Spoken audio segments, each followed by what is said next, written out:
Bill Gates itu siapa? Kenapa kita harus tunduk sama mereka? Itu saya nggak ngerti. Okay. Delivered a TED talk where you predicted pretty much what is happening now. Bill Gates seringkali disebut di teori konspirasi orang-orang sekarang sebagai pihak yang ada di balik virus corona. Apa benar? Saya akan bahas di sini dimulai dari video Bill Gates yang dibilang merencanakan virus ini dan dihubung-hubungkan dengan teori konspirasi. Bill Gates bilang bencana yang ditakuti dulu adalah perang nuklir. Tetapi sekarang zaman sudah berbeda. Potensi bencana global kemungkinan tidak berbentuk seperti ini, tapi seperti ini. Jadi untuk beberapa dekade ke depan, jika ada bencana global yang dapat membunuh 10 juta orang, kemungkinan adalah virus dibandingkan dengan peperangan. Dan pada kenyataannya, kita-kita ini lebih menginvestasikan pada nuklir dibanding suatu sistem pengendalian wabah. Makanya dunia tidak akan siap untuk wabah yang akan datang. Dasarnya adalah studi kasus Ebola tahun 2014.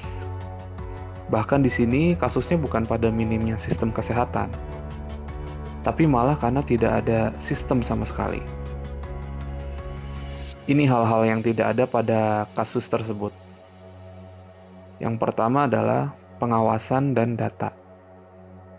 Tidak adanya ahli epidemiologi yang siap kirim kemana saja, yang bisa cepat tahu penyakit apa, seberapa cepat penyakit itu meluas. Pada waktu kasus Ebola ini, laporan berbentuk kertas dan sering terlambat.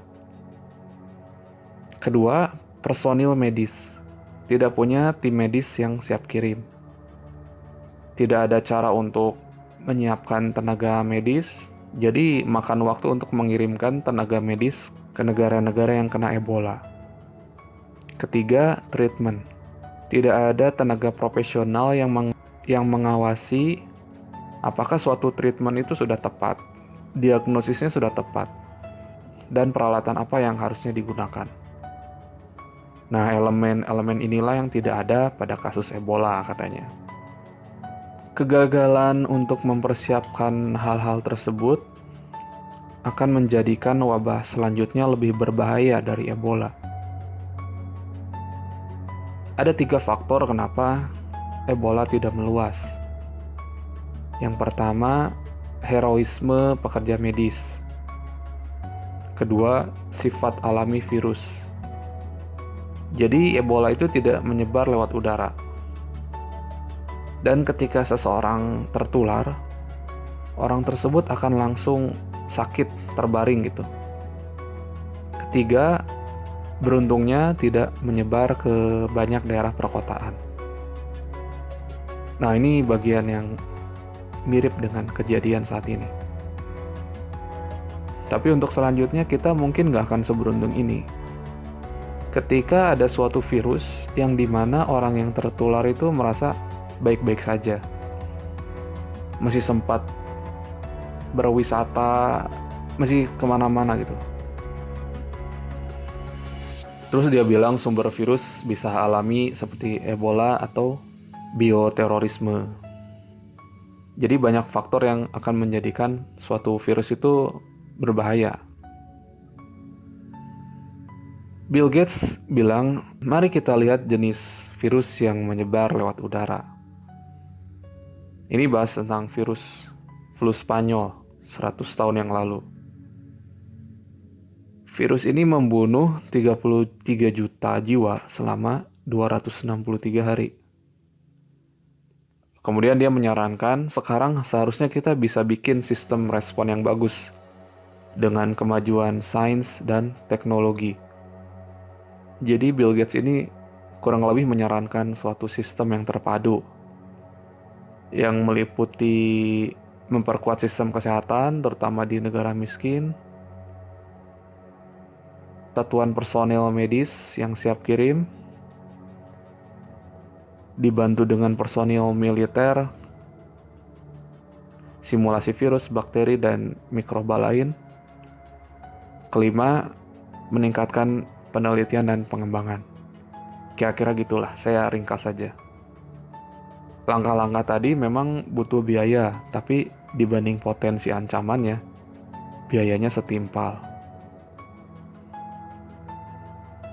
Menurut saya, Bill Gates berkaca pada kasus Ebola dulu, di mana dunia tidak memiliki sistem respon yang baik terhadap wabah.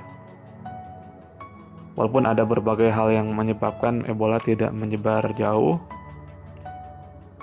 namun jika kita berhadapan dengan virus yang dimana seseorang itu nggak langsung sakit, jadi sempat jalan-jalan kemana-mana gitu, itu akan jadi lebih berbahaya daripada Ebola.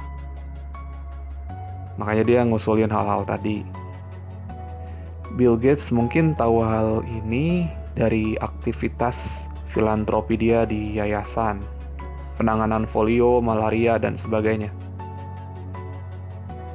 Jadi kalau saya melihat di sini Bill Gates memprediksi berdasarkan pola yang sudah terjadi, cara dunia menangani virus dan sebagainya gitu. Sampai di titik ini saya nggak bisa cari di mana letak teori konspirasinya. Kalau misalnya Bill Gates berada di balik corona, kenapa dia aktif mendorong pemerintah untuk berinvestasi di penanganan wabah? Bahkan jauh sebelum ini kan. Juga ditambah kenapa dia nyumbang dana yang besar untuk membantu penanganan corona. Bagaimana menurut kalian? Silakan teman-teman tinggalkan komentar dan jangan lupa subscribe. Sampai ketemu di video selanjutnya.